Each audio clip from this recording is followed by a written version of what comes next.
صحیح بخاری حدیث نمبر 27۔ رسول اللہ صلی اللہ علیہ وآلہ وسلم نے چند لوگوں کو کچھ عطیہ دیا اور سعد وہاں موجود تھے۔ وہ کہتے ہیں کہ رسول اللہ صلی اللہ علیہ وآلہ وسلم نے ان میں سے ایک شخص کو کچھ نہ دیا، حالانکہ وہ ان میں مجھے سب سے زیادہ پسند تھا۔ میں نے کہا، حضور، آپ نے فلاں کو کچھ نہ دیا، حالانکہ میں اسے مومن گمان کرتا ہوں۔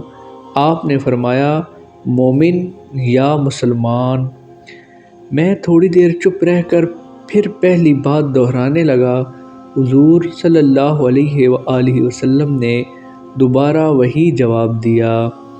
پھر آپ صلی اللہ علیہ وآلہ وسلم نے فرمایا کہ اے سعد، باوجود یہ کہ ایک شخص مجھے زیادہ عزیز ہے، پھر بھی میں اسے نظر انداز کر کے کسی اور دوسرے کو اس خوف کی وجہ سے یہ مال دے دیتا ہوں کہ وہ اپنی کمزوری کی وجہ سے اسلام سے پھر جائے اور اللہ اسے آگ میں اوندا ڈال دے۔